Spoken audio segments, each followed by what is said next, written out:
नमस्कार, मैं हूं सच्चिदानंद वशिष्ठ। और सज्जनों, हर वर्ष की तरह 2024 कर्क राशि वालों का कैसा रहने वाला है,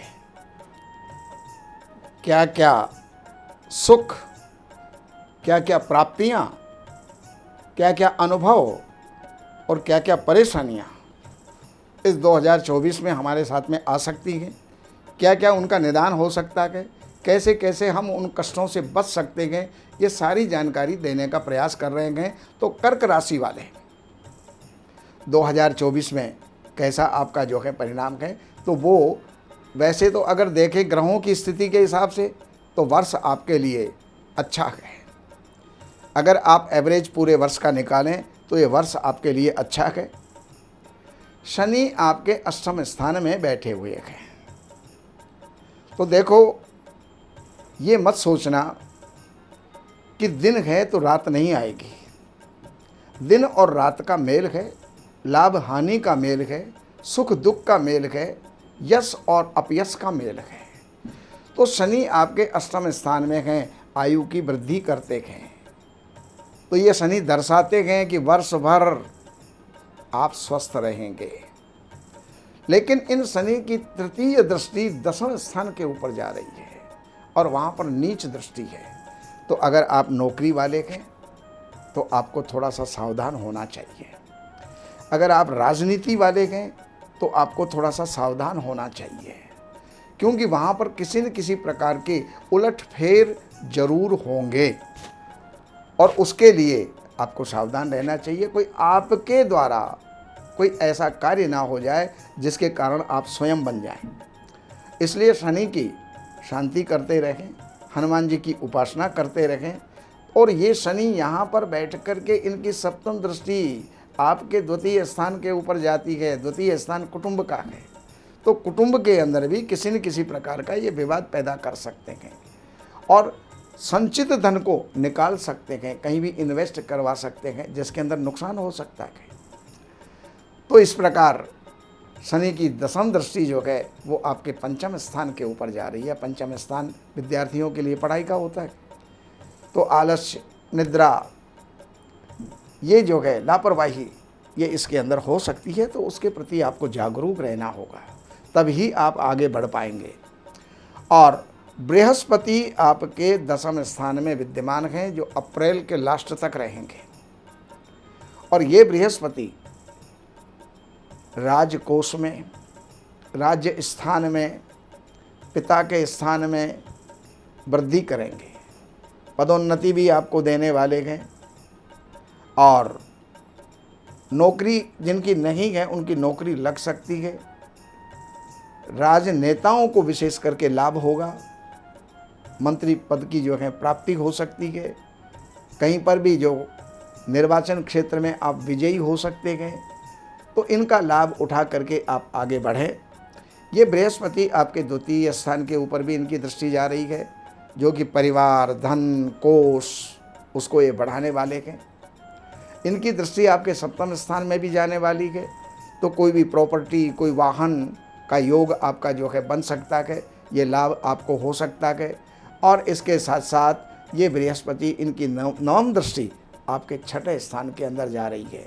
अगर कोई दुश्मनों के साथ, शत्रुओं के साथ कोई विवाद चल रहा है, कोई कोर्ट केस चल रहा है, तो उसके अंदर समझौता होगा।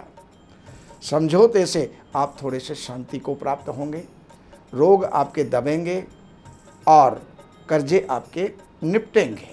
तो ये बृहस्पति का शुभ फलादेश आपको प्राप्त होगा। और अब जो है राहु महाराज हैं, तो राहु नवम स्थान के अंदर आपके विद्यमान हैं। त्रिकोण में और केंद्र में राहु अच्छा ही फल देते हैं। तो राहु आपको यात्राएं तो बहुत करवाएंगे, देश की, विदेश की, लेकिन यात्राओं के अंदर परिश्रम ज़्यादा होगा, लाभ कम होगा। और ये राहु, इनकी दृष्टि लग्न के ऊपर भी जा रही है, तो मन को भी कहीं ना कहीं विचलित करेंगे। पढ़ाई के अंदर भी कहीं ना कहीं कोई ना कोई विक्षेप डाल सकते हैं। होने वाली संतान के अंदर कहीं कोई बाधा दे सकते हैं। तो आपको चाहिए राहु की शांति करें, राहु का दान करें और राहु के मंत्र का जाप करें। अब आपको मैं मासिक फलादेश देने का प्रयास कर रहा हूँ। तो जनवरी का जो महीना है वो कर्क राशि वालों के लिए ठीक जाएगा। यानी व्यापारिक स्थिति आपकी ठीक रहेगी, आय की स्थिति आपकी ठीक रहेगी, पति पत्नी की स्थिति ठीक रहेगी। लेकिन फरवरी का महीना ये आपके लिए स्वास्थ्य के लिए कुछ कमजोरियां ला रहा है। तो फरवरी के महीने में 14 मार्च तक आपको विशेष करके ध्यान रखना होगा।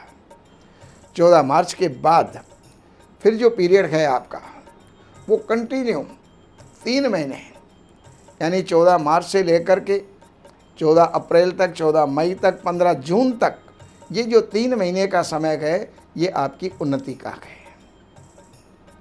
यात्राओं में भी लाभ होगा, राजकाज में भी लाभ होगा, पदोन्नति भी हो सकती है, नौकरी भी लग सकती है और पिता की कृपा भी आपको प्राप्त हो सकती है। कोई अधिकारी की कृपा आपको प्राप्त हो सकती है, किसी मंत्री की कृपा आपको प्राप्त हो सकती है। उनके द्वारा कोई ना कोई जो है रुका हुआ कार्य आपका निकल सकता है और प्रचुर धन लाभ की स्थिति आपकी बनेगी। लेकिन अब जून के बाद 15 जून से लेकर के और 1 महीना ये खर्चों को कंट्रोल में रखें, वरना नुकसान हो जाएगा। पैसा आपका जो है व्यर्थ में चला जाएगा। किसी को देन लेन ना करें, कहीं पर इन्वेस्टमेंट ना करें, ये विशेष करके और आप जो है ये ध्यान रखें। और इसके पश्चात 17 जुलाई से लेकर के 1 महीना आपका प्रभाव बढ़ेगा, प्रखरता बढ़ेगी, आपके अंदर ओज बढ़ेगा और आपकी इज्जत बढ़ेगी। और 17 अगस्त से लेकर के और 17 सितंबर तक का जो महीना है ये धन कोष बहुत बढ़ने वाला है। कहाँ से बढ़ेगा ये तो परमात्मा जाने, लेकिन धन बढ़ेगा, धन की वृद्धि होगी, परिवार के अंदर, कुटुंब के अंदर वृद्धि होगी और माहौल आपका अच्छा बना रहेगा।